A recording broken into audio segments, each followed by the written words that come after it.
bien, voilà, on va continuer maintenant avec Regard croisé. On parlera ce soir de la Côte d'Ivoire. Laurent Gbagbo qui va rentrer donc à Abidjan le jeudi prochain. Il sera accueilli au pavillon présidentiel de l'aéroport d'Abidjan. Le Mali, nous évoquerons la feuille de route une feuille de route chargée pour le nouveau gouvernement dans une période critique. Au niveau du Tchad, les membres du Conseil national de transition seront bientôt désignés. Et puis le Togo, on parlera là-bas également de la désignation des membres de la Haute Autorité de l'Audiovisuel et de la Communication. L'OTM aura son mot à dire désormais donc dans le choix d'au moins 4 membres et autour du plateau. Ce mardi, nous avons le pasteur Edo Komi, président du mouvement Martin Luther King. Bonsoir, pasteur. Bonsoir, Samuel. Bonsoir à tous et à toutes. Bonsoir aux Togolais de la diaspora. Bonsoir à tous ceux qui nous suivent de près ou de loin. Et bonsoir à Dimas Dikoto, avec qui nous plaçons toujours ce plateau le mardi. Que le Seigneur lui donne sa grâce à être debout pour la prochaine fois. Voilà, justement, Dimas, qui n'est pas là pour ce plateau, ce mardi spécial. Qui est remplacé donc par Olivier Alabi, directeur de publication de Challenge d'Afrique. Bonsoir, Olivier. Bonsoir, Samuel. Bonsoir à tous les téléspectateurs et toutes mes compassions à Dimas Dikodo qui est un peu indisposé. Merci beaucoup. On va commencer donc avec la Côte d'Ivoire. Non, on ne va pas commencer comme ça quand même. On commence comment? Comme d'habitude. Comme vous le faites généralement lorsque vous saluez. Comme d'habitude, vous savez que les examens ont commencé au Togo avec les petits, le CEPD. Je me rappelle, c'était en 84. En 84. Que j'ai passé mon CEPD il y a 37 ans. Il y a 37 ans de cela. Et ça me fait rappeler l'époque là. C'était à l'école primaire de Momengpati, dans la préfecture de Vaud. Et je ne peux que, sur ce plateau, souhaiter la bonne chance au... C'était déjà un CEPD à l'époque? C'était du CEPD. C'était CEPD. CEPE avant nous, et puis après, c'est CEPD jusqu'à présent, que ces jeunes apprenants qui constituent l'avenir de notre pays puissent mouiller le maillot, comme on l'a dit, pour passer ce cap-là et rentrer au collège, là où beaucoup de choses les attendent. Voilà, bonne chance. Donc, je pense qu'ils sont plus de 202 000 candidats. 202 000 candidats. C'est quand même légèrement en baisse par rapport à l'année dernière. Généralement, c'est pas quand même, Olivier, c'est un examen où le taux de réussite est généralement très encourageant. Oui, souvent. Depuis quelques années, c'est souvent très encourageant. Et je profite aussi de cette occasion pour souhaiter très bonne composition à ma fille aînée, Marie-Rose. Votre fille aînée? Oui. Non, ma troisième fille.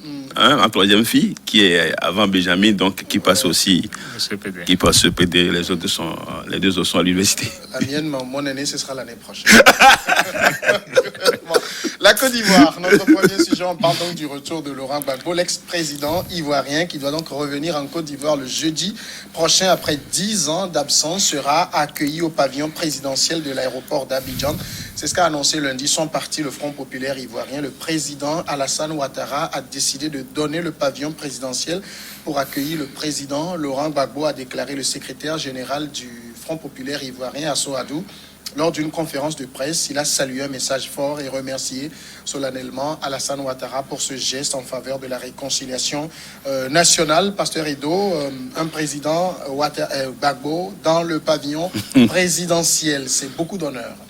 Beaucoup d'honneur, ce n'était pas acquis d'avance. Je crois quand même que Alassane Ouattara a intérêt à faire de ce retour de Laurent Gbagbo un événement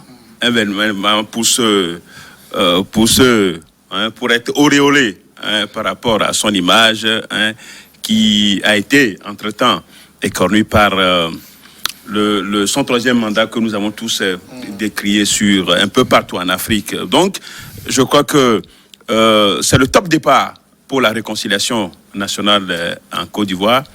Et c'est une bonne nouvelle. On le disait tout dernièrement, la dernière fois sur ce plateau, comme quoi la date du 17 juin n'était pas consensuelle et surtout que le gouvernement n'était pas, à l'époque, n'était pas informé. Mais je crois finalement, pour éviter que ça ne tiraille encore entre le FPI et le gouvernement, je crois qu'ils se sont mis d'accord et c'est une bonne nouvelle.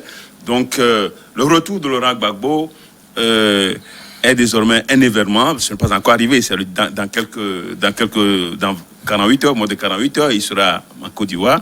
Et c'est une bonne chose quand même que le gouvernement soit impliqué dans son retour. Et maintenant, savoir qui, dans ce gouvernement, ira à l'aéroport pour l'accueillir personne. Mais le fait de mettre à sa disposition le pavillon présidentiel, c'est un grand honneur. Il le mérite. Il le mérite. C'est comme si quelqu'un qui est mort et qui est ressuscité, Laurent Gbagbo, parce qu'aller à La Haye, faire 10 ans et revenir vivant dans des situations avec toutes les pesanteurs. La Côte d'Ivoire ici, le gouvernement ivoirien et la France de l'autre côté, avec les ennemis de gauche à droite, Laurent Gbagbo a la grâce personnelle de Dieu et je pense qu'il mérite, son retour mérite d'être célébré par tous les Africains, tous les panafricanistes, tous ceux qui pensent que l'Afrique ne peut se développer qu'à partir d'elle-même, à partir de ses citoyens que nous sommes. Donc c'est une très bonne nouvelle, et nous sommes très heureux d'apprendre cela. Et dans ce genre de situation, c'est l'Afrique qui en gagne, c'est la Côte d'Ivoire qui va sortir de cette situation vraiment déjà réconciliée, même si il faut le reconnaître que la réconciliation, c'est un processus de longue haleine. Alors ici, il y a même le porte-parole du gouvernement ivoirien, Amadou Koulibaly, qui a confirmé donc que le président a fait savoir que le pavillon présidentiel était ouvert à Laurent Gbagbo. Finalement, j'ai envie de dire, quelle mouche pique Alassane Ouattara pour mettre tout cet honneur, faire tout cet honneur à Laurent Gbagbo? Bon, tout de suite, j'ai envie de te dire que Dieu est dedans, comme le disent les Ivoiriens même. C'est parce que Dieu même est dedans. Oui, parce que politique quand même, vous savez il y a une séparation entre le temporel et l'intemporel. Non, sur un terrain politique, ne parlons pas de Dieu, parlons des faits, parlons des oui, je veux parler des faits, je veux parler des faits, mais pourquoi je dis que Dieu est dedans? Quand vous prenez un homme comme Gbagbo, président, c'est que vous bombardez son bunker, vous le déportez à La Haye, dans les conditions que tout le monde entier a vues. Avec tout ce qu'on a mis comme chef d'accusation et qu'il a eu à La Haye fait 10 ans, il a été acquitté. On a dit non, qu'il faut encore restreindre encore sa liberté. Il a subi ça pendant plus d'1 an. Et qu'aujourd'hui, il rentre en Côte d'Ivoire où il a été déporté tout enchaîné. Il rentre en Côte d'Ivoire comme un messie. Je pense que pour le croyant que moi je suis, je ne peux que dire que c'est parce que la main de Dieu est devant. Parce que le pire pouvait arriver.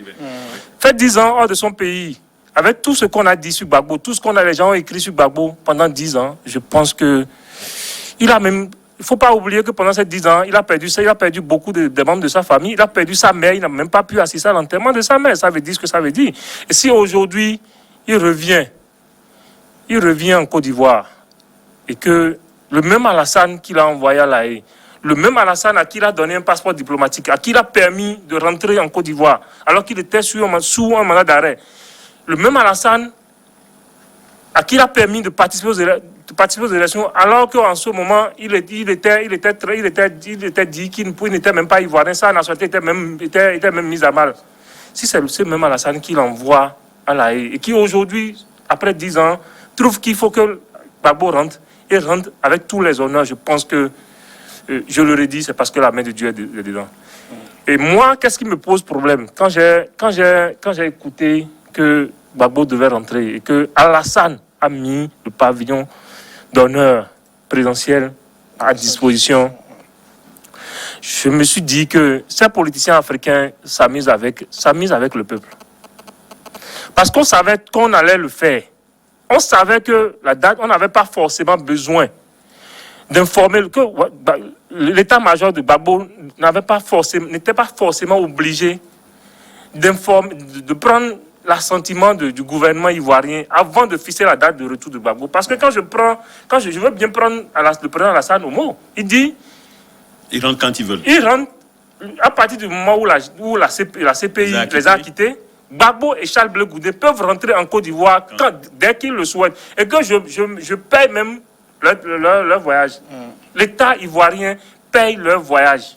Mais à partir d'instant, c'est-à-dire qu'il ne revient plus au gouvernement de définir la date d'arrivée de Gbagbo, de rentrée de Gbagbo. C'est Gbagbo de dire, bon, ok, je suis prêt pour rentrer telle date avec ma famille. Le gouvernement ne voulait pas définir, mais le gouvernement voulait un consensus. Non, il n'y a pas de consensus. Non, il n'y a pas de consensus. Il n'y a pas de... Non, il n'y a pas de... Sécurité présidentielle. Non. Un État reste un État. Même à 2 heures près. Mais quand on change les calendriers des chefs d'État, on change l'agenda des chefs d'État à 30 minutes près. Mais quand l'État veut, mais l'État a tout l'appareil, le chef d'État a tout l'appareil de l'État en main pour assurer la sécurité d'État. Même si Gbagbo dit, dans 24 heures, je veux rentrer chez moi. Mais Gbagbo pouvait décider même de rentrer. La preuve, quand on a voulu lui donner, quand Ouattara a voulu lui affecter un avion spécial, il a refusé, il a préféré prendre son billet. Il a même dit, je n'ai même pas besoin d'un billet d'avion classe affaire. Je paie mon billet de moi et de ma famille, classe économique, je rentre chez moi. Donc, Gbagbo n'a même pas besoin. Lui n'est même pas à la recherche de ça. Lui, son problème, c'est de rentrer sur sa terre natale et retrouver ses siens. Le reste, c'est que, bon, on en a voulu faire un événement parce que c'est un événement. Gbagbo, aujourd'hui, après 10 ans d'absence sur le territoire, tout le monde se rend compte que Gbagbo est devenu encore plus populaire que celui qui est au pouvoir en Côte d'Ivoire. Je n'invente rien. Il faut regarder aujourd'hui ce qui se passe au moins depuis lundi en Côte d'Ivoire, à Mama, à Gagnoua, tous les territoires ivoiriens. C'est tout comme si Gbagbo rentre pour aller directement au palais. Alors, nous sommes, Pasteur Edo, quand même ici sur un terrain politique et les politiques ne font rien par altruisme, mais il y a toujours un calcul derrière. En mettant le pavillon présidentiel à la disposition de l'ancien président, il s'agit peut-être pour Alassane Ouattara aussi de partager un peu ce moment de gloire avec il a intérêt. Il a intérêt, vous savez. Dieu. Chaque fois, vous convoquez Dieu, monsieur. Je suis pasteur. On est dans le temporel ici, pasteur Edo. Temporel, c'est quoi? Temporel, c'est pas Dieu? C'est le corps humain. On fait de la politique. C'est le corps. On fait de la politique ici. C'est les hommes, non? les hommes politiques sont créés par eux-mêmes. Nous ne sommes pas à l'image de Dieu. Non, mais écoutez, ceux qui sont là. C'est la raison qui gouverne la politique maintenant. Non, il faut en finir avec cette C'est la raison, ce n'est plus le divin, c'est la raison. Qui donne la raison? Dieu a donné un cerveau aux hommes pour réfléchir et faire des lois. Qui a donné? Oui, mais Dieu ne va pas utiliser votre cerveau à votre place, pasteur.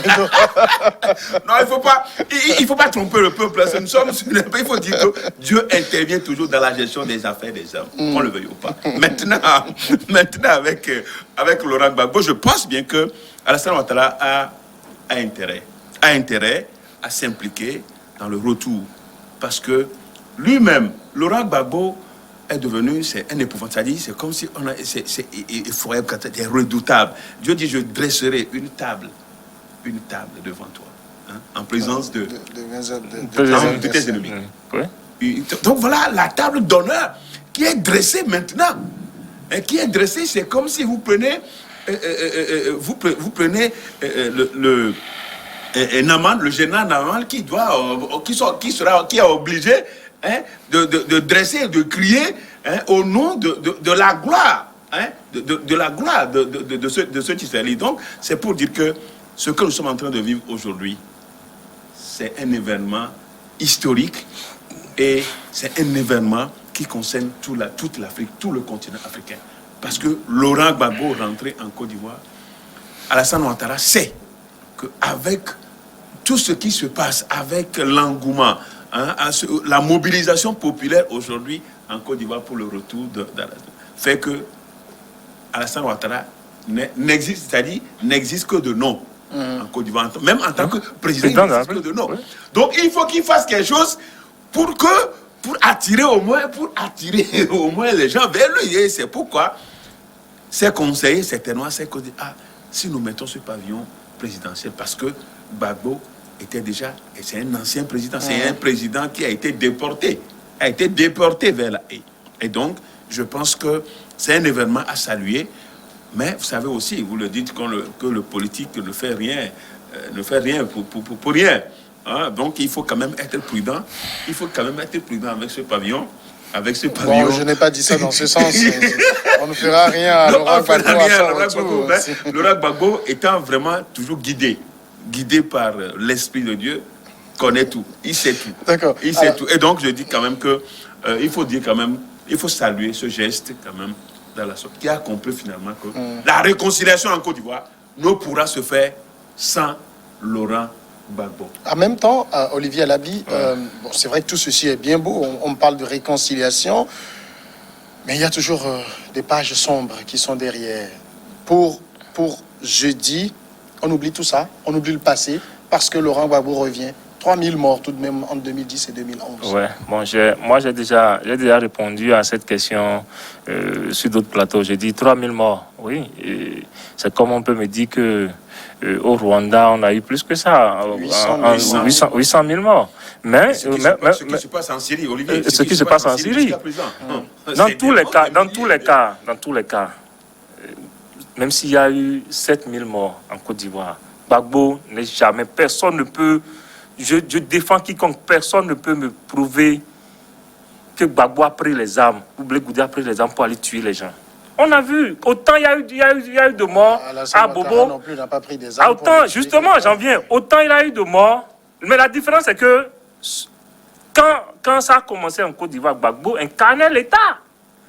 Et Gbagbo incarnait l'État et avait la responsabilité de défendre l'État, les envahisseurs. Les envahisseurs. Mais aujourd'hui, ceux qui ont envahi l'État ivoirien sont où? Mais on a vu tout ce monde-là du côté de quelqu'un. Où aujourd'hui, on peut se dire, sans pour autant se tromper, que c'est ce quelqu'un-là, puisque c'est lui qui a été bénéficiaire de leur combat, c'est ce quelqu'un-là qui les a envoyés en mission. Donc, du coup, si après 10 ans, on a cherché d'un côté, puisque nulle part dans le monde entier, en tout cas, même le tout premier guerre mondiale, deuxième guerre mondiale, n'a jamais été fait avec une seule personne. Il y a toujours eu des camps. Donc, si on a cherché les coupables dans un camp et puis on n'a pas trouvé, mais libre, normalement, on doit aller chercher. La logique veut qu'on aille chercher dans l'autre camp. Maintenant, si on parle de réconciliation, encore qu'il faille, pour qu'il y ait réconciliation, il faut qu'il y ait une justice. Il faut qu'il y ait, comment on appelle, une reconnaissance. Que celui qui a péché reconnaisse que, oui, j'ai fauté, maintenant je prends la résolution de ne plus jamais le faire. Avant qu'on ne puisse... Parce que, qu'on veuille ou pas, on a vu à comment on appelle, à Djokwe, les gens qu'on a 800 personnes qui sont, ouais. Oui, qu'on a massacré, à qui on a écrasé les crânes avec ceux qui venaient de là, ceux qui venaient à Abidjan. Donc, du coup, sincèrement, moi je pense que, je ne dis pas qu'on doit tourner la page, mais qu'il y ait une justice transnationale et que, bon, qu'on s'asseye, que les Ivoiriens se retrouvent à la Sud-Africaine et pensent leur plaie eux-mêmes entre eux et puis, bon, décident de faire la paix. D'accord. Donnez une minute, on va à la première pause.